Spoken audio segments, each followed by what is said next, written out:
Hey y'all, it's Sophia and welcome to Agsense episode 2. So for this episode, we're going to be talking all about FFA and what it's all about because this organization is very near and dear to my heart. I've only been in it for 2 years, but I've done so much to gain a sense of personal understanding of myself since I've been in it. So I asked my friends if they had any questions about FFA, what they wanted to know and what I could answer about it, just to help more people understand what it's really all about. So the first question I'm going to be addressing is a question that I get asked a lot, which is, what is FFA? FFA is a student-led organization that empowers its members to lead with passion and let their community know what agriculture is all about. It wants us as young agriculturalists to push ourselves to the next level, to really do what we're passionate about and show other people what we're passionate about as well.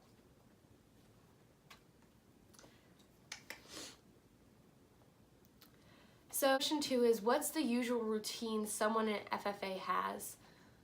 And I have to say it's different for everybody. If you have animals, if you don't have animals, but my routine usually goes a little something like this. I go to school, and every other day, the way that my school district is set up, you have your ag class every other day, which is for 3 hours. So I have my ag class every other day, and then I usually have a CDE practice or LDE practice after school on Tuesdays or Thursdays, depending on what it is. And after that CDE practice, I would usually go to the barn and feed my animal. I honestly usually have practices or meetings for something FFA related almost every day of the week.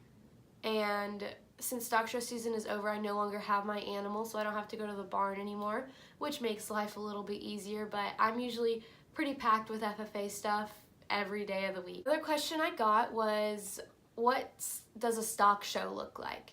And that's going to be in my next video, so I'm not going to explain it in this one, but definitely be on the lookout for that. The third question is, what does a normal FFA meeting look like? And let me tell you, there are no normal FFA meetings. They can get kind of crazy sometimes because it's so stressful, you're trying to get everything ready. But a normal FFA meeting usually is opening ceremonies, business session, closing ceremonies, and then the activities that the chapter has planned. And the business session is usually things that you need to pay for or things you need to approve to be able to do within the chapter. And then closing ceremonies is just what closes out the meeting on a good note, and then you get to do all the fun activities that your chapter officers planned. Another question that I got was, how do I get into FFA? FFA is pretty easy to get into if you have a chapter in your school district. So if you want to get into FFA, you have to be currently enrolled in an agricultural education course, ag science course, whatever they call it at your school, and then you have to pay your dues. If you don't have an FFA chapter in your local district, then I would highly suggest doing some research and figuring out how to open one up, how to get one where you're at, because it makes such a difference in the everyday lives of students. So the next question is, what are your favorite parts of FFA and why do you pursue it? This is such a good question because there are so many reasons why I'm a part of FFA and why I pursue it. FFA really means a lot to me because it's not just about being a farmer. You don't have to be a farmer to be in FFA. There's so many leadership events and career development things that you can do to just prepare you for your future. FFA is a leadership organization that empowers students to lead without hesitation.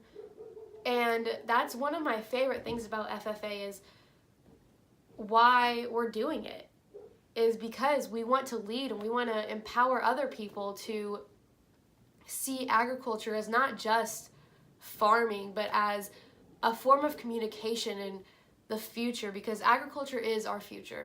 So another amazing question is, if I'm in FFA, do I have to be a farmer?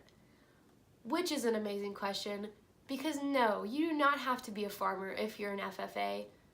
When I grow up and I have my career, I don't necessarily want to be a farmer. I want to do something more agricultural, communications related, and public relations in the agricultural industry related. I want to be an ag teacher when I grow up, which doesn't mean I have to be a farmer. Is FFA government funded? No, it is not. FFA is funded by the chapters around the nation. So you have your chapter dues, which go into the national dues and the state dues and the district and area dues, which you are all a part of. So if you pay your chapter dues, you're a part of all of the tiers of FFA: national, state, area, district, and your chapter. Be an FFA, do you have to show an animal? And the answer to that is no, you do not have to show an animal. I know many people in my FFA chapter that don't show animals. Showing an animal is just one of the other great things you get to do in FFA. Why is FFA important, not just to me, but to all of society? FFA is such an important organization because it teaches the youth of today to be the leaders of tomorrow. These kids in FFA will most likely be the future agriculturists, even if they don't go into an agricultural related career in the future. They still can take what they learned from FFA and apply it to their future and what they will be doing. What animals do we focus on in the organization as a whole, like showing animals?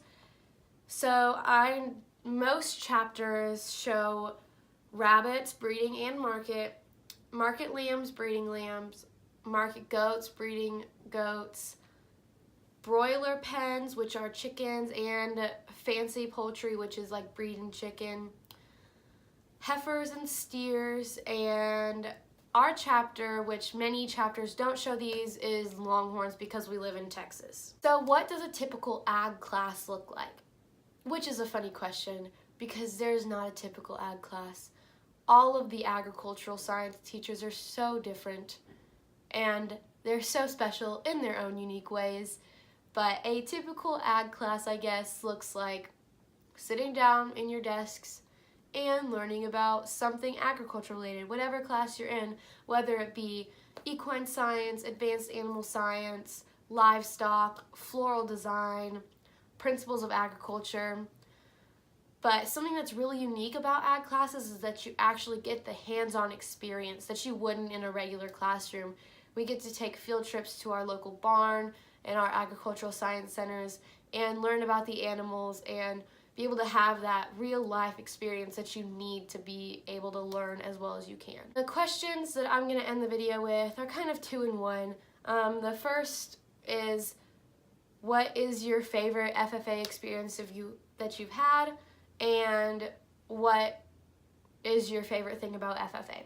So my favorite FFA experience would have to be our FFA dance that we did for National FFA Week a couple weeks ago.